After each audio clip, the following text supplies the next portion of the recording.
मैले त चाउमिन खाएर आएको मम्मी चाउमिन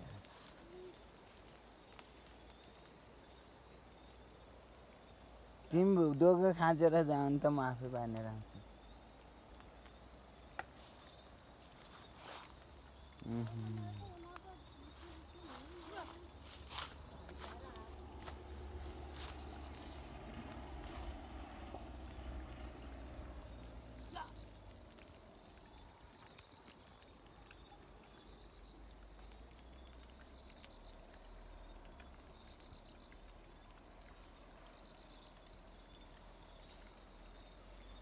शीतला चलिरहेछ हावा पनि सुनाइदेऊ न फेरि मेरै हुनाइदेऊ न म त पर्खेको पर्खेछु म त मेरोमा आफ्नै संसारमा रमाछु कुखुरा चल्ला गाई भैँसी खेतीबारी म मेरै साथी बनाछु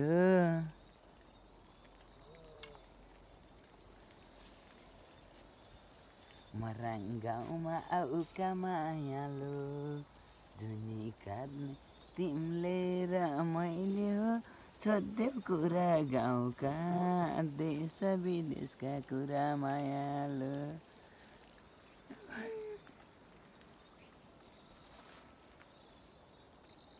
ल यो चाहिँ मराङ गाउँ है कुम्रीबाङबाट देखिनु देश अहिले घाँस कटाइ छ हाम्रो घरबाट नि घाँस कटिरहेछ अनि घाँस ल्याउन आइरहेको छु यहाँ चाहिँ अब जोतेर गहुँ छ नि हालो छ अब खानपुन हो यो चाहिँ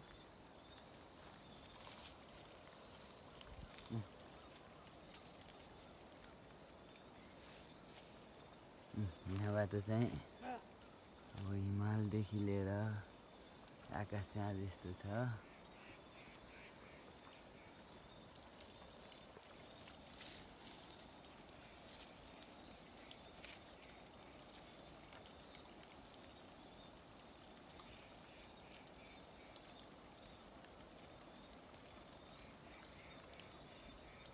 यो त खड्का गरुचाको गीत पनि आयो है यहाँ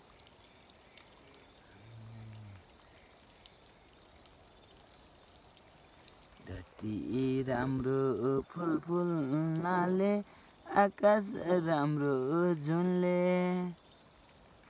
डाँफे राम्रो नौरङ्गले मान्छे राम्रो गुणले हेर्दा हेर्दै कान्छीले सोले दादा काट्यो मायाले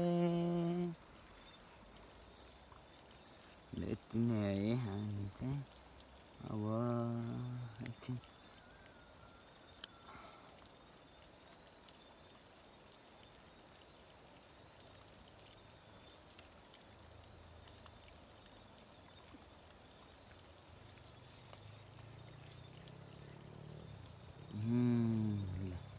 यता के आउँदैछ भनेपछि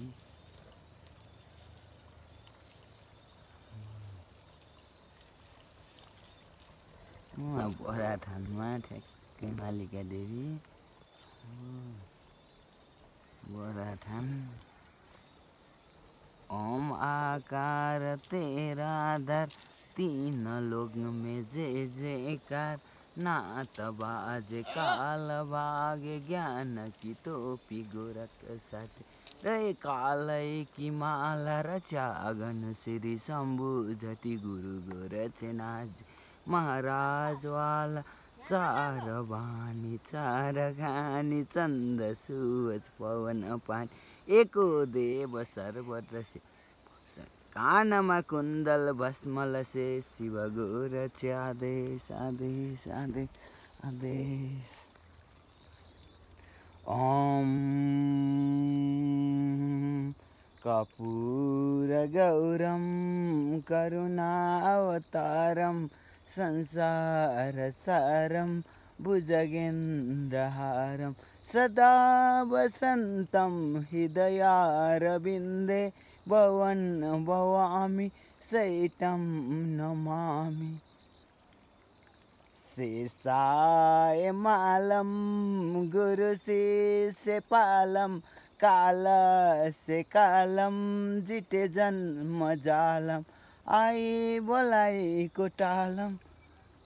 श्रीनाथ जी गुरु जी महाराज की, सिद्ध गुरु की ओमकार आदेश आदि।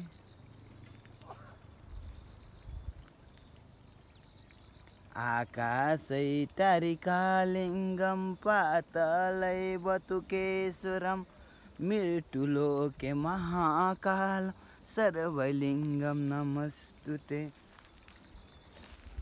अग्निरञ्जनम शिवगुरुनाथ पशुपतिनाथ सर्वरक्षाम हर हर हर हर बराएश्वर महादेव। बराएश्वर महादेव चाहिँ तल घाटमा गलेश्वरको हरिहर भएर विराजमान हुनुहुन्छ शिवरात्रि घाटदेखि। अब अघोरी स्वरूपको महादेव चाहिँ घाटमै विराजमान हुनुहुन्छ।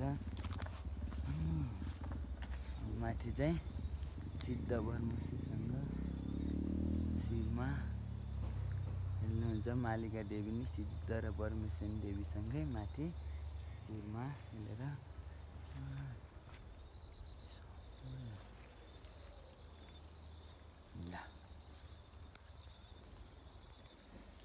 आजको लागि मम्मीले अझै घाँस नपुगेर यो सिस्नो नि सुक्यो भने लाने हो मम्मी के मम्मी घाँस पुगेन र मामाश्री नि एक दो घाँस पुऱ्याउनु भएको।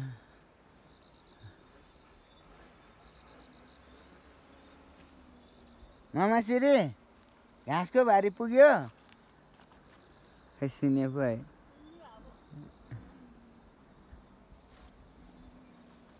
दाइले नि आज जोतेर सकिया दाइ। दाइ नि अलिक कान्न सुन्ने। यो चाहिँ हाम्रो मराङको नयाँ पुल है। टक्क यो हेर्नलाई अब कतिजनालाई अब पुल हेर्न नयाँ कस्तो बनिया रहेछ भनेर उत्सुकता नि लाग्यो होला देश विदेशमा रहेको हाम्रो सम्पूर्ण अब मराङवासीदेखि लिएर अनि सम्पूर्ण अब जो जसलाई चासो लाग्छ जिज्ञासा लाग्छ अब उहाँहरूको लागि। अनि यहाँ नौलिस्ने खोलामा एउटा पुल बनिरहेछ अस्कारे खोलामा।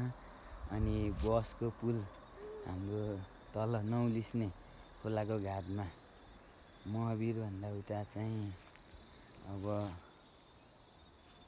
एउटा गाडीकै ढलान पुल बनिरहेछ मराङ गाउँको विकासमा चाहिँ। अरू चाहिँ बाटोको विकासहरू अब यसरी भइरहेछ। कस्तो लाग्छ तपाईँहरूलाई विकासमा चाहिँ छ अब अहिलेको आवश्यकता र भविष्यको पुस्ताको लागि आवश्यकता हेरेर नै अब यो विकास गरे होला जस्तो लाग्छ है। अब त्यो कतिसम्म दिमाग पुग्यो पुगेन। यहाँ वडा कार्यालय भवन बनिरहेछ। यहाँ चाहिँ वडा कार्यालय हजुर। अनि +2 भवन बनिएको छ। उयो बाढी पीडितको घर बनिरहेछ जियोस्। अब थोडा धेरै विकासको क्रमहरू पनि जारी छ मराङ गाउँमा चाहिँ। तर अब जियोस् भविष्यलाई मूल्याङ्कन गरेर नै अब विकासको अवधारणा राख्नुपर्छ जस्तो लाग्छ मलाई। अब यो ठाउँ हामी बसौँला नबसौँला अर्को ठाउँ मन पर्ला अथवा देश विदेश जुनसुकै ठाउँमा मन परे पनि जननी जन्मभूमि स्वर्गद्यापी गरियासी भन्छ कि अब जन्मेको ठाउँ र जन्म दिने आमा चाहिँ स्वर्गभन्दा पनि प्यारो हुन्छ अरे। अनि त्यही भएर आफ्नो मातृभूमि चाहिँ सबैलाई प्रिय लाग्छ। बाटोको लागि यो जेसिबी पनि बाटो सफा गरिरहेछ। अब विकासको गतिहरू बढी नै रहेछ। त्यही अनुसारको अब बजेट पनि नेपाल सरकारबाट छुट्टिरह है। छुट्टिएकै कारणले यतिसम्म काम भइरह। तर जति बजेटले काम गर्नु पनि त्यति भयो कि भएन भनेर हामीले त्यो नि कता कता चासो गर्ने नगर्ने भन्ने कुरामा नि मान्छेहरू दोधारमा नै भइरहेको हुन्छन्। तर त्यसलाई हामीले चासो गरेर यो अब मराङमा हाइड्रो पावर बन्दैछ, त्यसले जस हामी मराङवासी सबैलाई रोजगार दिनेदेखि लिएर यहाँको विकासको भौतिक अवधारणा पनि धेरै विकसित हुन्छ भन्ने चाहिँ हामीलाई अब आश भरोसा पनि लागिरहेछ। अब त्यो चाहिँ शिवरात्रि घाट र महादेव खोला भन्छ त्यहाँ नै बनिरहेछ। अनि अर्को खै आऊ अब अरू चाहिँ यताको विकासको भनेको यहाँबाट माथि गएर यो ढौलागिरी हजुर ऊ त्यहाँ बोलाउनु मैले बोलाएको छु नि। ढौलागिरी जाने अब एउटा बाटो छ, त्यो बाटोबाट चाहिँ टुरिज्म एरिया बनाउन सक्ने एकदम सम्भावना छ। यो बाटो त्यसलाई चाहिँ ठुलो खोला भन्छ, यताको सानो खोला हो। यो बाटो सिधै माथि मलमपार हुँदै माथि गयो भने ढौलागिरी हिमाल जाने बाटो चाहिँ छ। यो बाटो चाहिँ एउटा टुरिज्म खेती बनाउन टुरिज्मको अब लागि पर्यटक क्षेत्र बनाउन मिल्ने ठाउँ छ। अनि ढौलागिरी हिमालको आसपास जडीबुटीको लागि एकदम अब अहिले नै राम्रो छ। त्यसमा अब बढाइ चढाइ गरेर खेतीसम्म गर्न सक्ने ठाउँहरू छ। अब त्यसरी त्यहाँ चाहिँ विशेष गरी 5 औले निर्मिसी सतुवा अब चुल्ठी अम्लोदेखि लिएर अझ तल चुल्ठी अम्लो सतुवा रातो च्याउ सेतो च्याउदेखि लिएर धेरै तितो अब गुट्कादेखि लिएर विष सबै अब रामायणको कहानीमै अब जब रावणको कुलदेवीसँग नागको बाणले मुर्छा पर्दा चाहिँ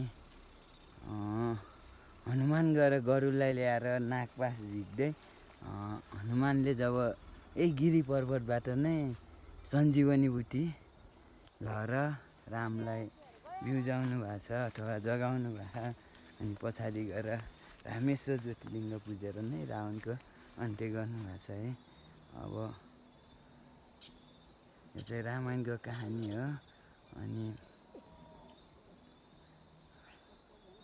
आजको लागि भिडियो यति नै। यो चाहिँ गाउँ घरको बसाइसँग आफ्नो काम गराएँ र मेरो अनुभव र मेरो आध्यात्मिक ज्ञान र कहानी सुनेकै कुराबाट मेरो अनुभव हो है। ल सबैजनालाई ह्याप्पी तिहार। अब आउँदै गरेको अब विजयादशमी जस राम्रै भयो, सबैको जस्तो पनि राम्रै मान्नु होला। अनि तिहारको लागि चाहिँ ह्याप्पी रहोस् भन्नु अर्थ खुसी तिहार जस्तो रहोस्, खुसी आफ्नो मनले चाहिँ खुसी मानेर तिहार मनाउनु होला। ल भूमि देउताको जय। अब भूमि राजा भूमि रानीको थानमा छौँ है। लाटो भूमि पनि भन्छ यहाँ चाहिँ लाटालाटी खेल्ने। अब लाटालाटीसँग ह्याङ्ग्रोमा नाच्यो अनि नि अब यहाँ भिडियो बनाएर हाल्छ है। अनि अब लाटालाटीसँग उता नचाउने काम पनि छ। कहिले फुर्सद मिल्छ अनि समय मिलाएर त्यो गर्ने चाहिँ अब बस्ने आयो। अब बस पनि चलिरहेछ। ल आजको लागि यति नै। जय श्री राम, जय हनुमान, जय ओम नमो पार्वती पतये हर हर हर हर महादेव शम्भु।